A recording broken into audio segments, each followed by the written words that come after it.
திரு ராம்கி, செங்கோட்டையனுடைய டெல்லி பயணம் பேசு பொருளாவது ஏன்?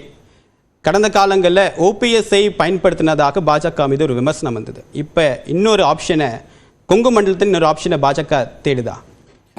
இல்லை, செங்கோட்டையனுடைய டெல்லி விசிட்டுங்கிறது இன்னும் உறுதிப்படுத்தப்படவில்லை தான் நானும் பார்க்குறேன். அதிமுகவோட நெருங்கிய நண்பர்கள் அதான் சொல்கிறாங்க.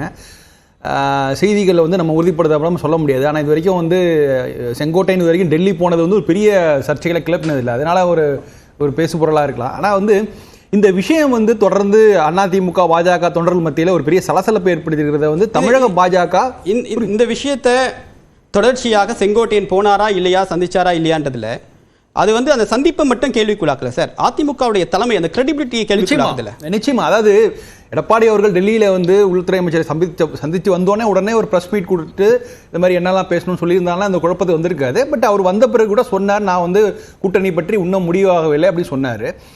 ஆனால் அதில் என்ன பார்த்தீங்கன்னா, ரெண்டு தரப்புமே அதிமுக பாஜக ரெண்டு தரப்புமே கூட்டணிக்கு தயார். ஆனால் வந்து எடப்பாடியோடைய தரப்பு என்னவா இருக்குன்னா, நாங்கள் கட்சியிலேருந்து விலகினவர்களை திரும்ப சேர்த்துக் கொள்வது தயாராக இல்லை அப்படிங்கிறது வெளிப்படையாக தெரிஞ்சுது.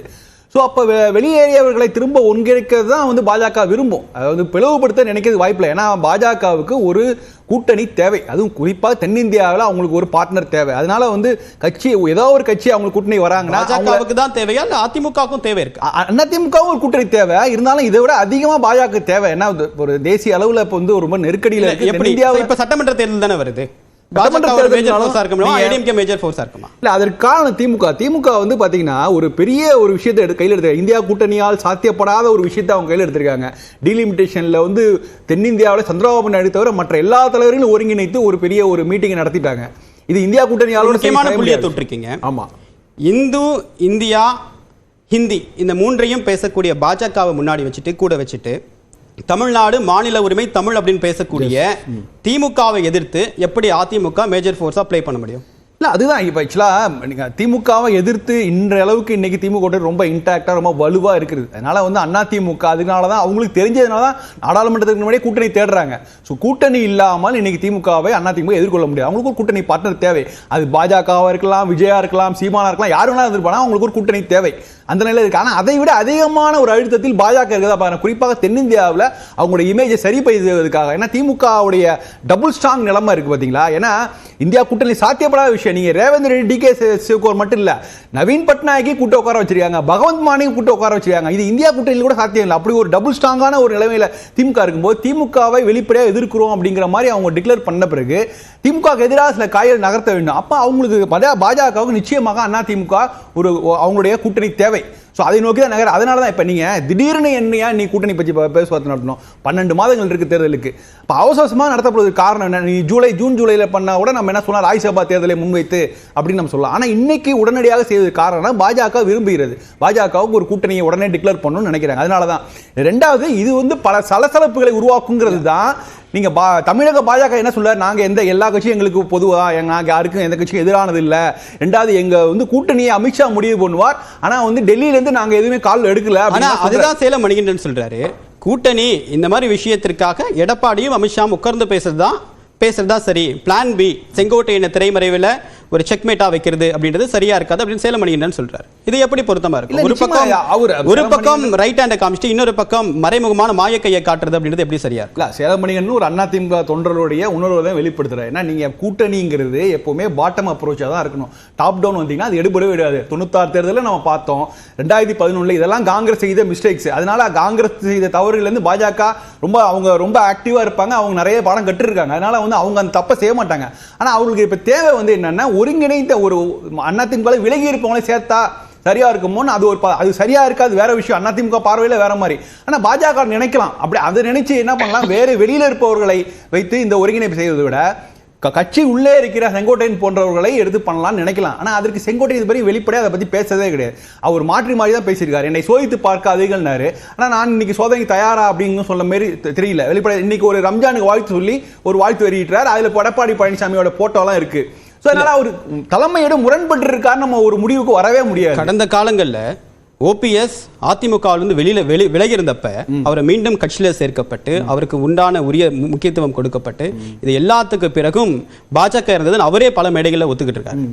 இப்ப அந்த அளவுக்கு தனக்கு சொல்லக்கூடியதை செய்யக்கூடிய இடத்துல இருக்கக்கூடிய ஒருத்தரை விட்டுட்டு கட்சிக்குள்ள இருந்து ஒருத்தரை எடுத்து ஏன் அந்த காயினை ஸ்பெண்ட் பண்ணணும்? அந்த அளவுக்கு பலவீனமா செங்கோட்டையன் இருக்காரான்னு அப்படின்ற ஒரு கேள்வி இருக்கு. இன்னொன்னு, அந்த அளவுக்கு மேனிபுலேட் பண்ணக்கூடிய இடத்துல இபிஎஸ் இருக்காரா?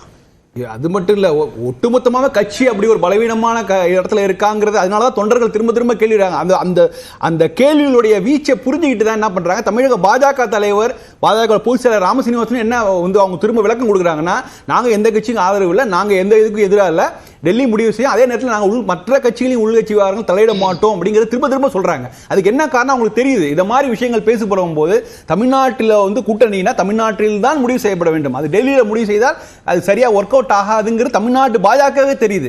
இந்த மாதிரியான செய்திகள் வரும்போது அவங்களுக்கு வந்து ஒரு பேக் ஃபயர் ஆகுது, அவங்களுக்கு தெரிஞ்சதுனால தான் இந்த விளக்கத்தெல்லாம் கொடுக்குறாங்க. ஸோ இப்படி இருக்கும்போது அதிமுக தொண்டர் அப்படிதான் நினைப்பார்.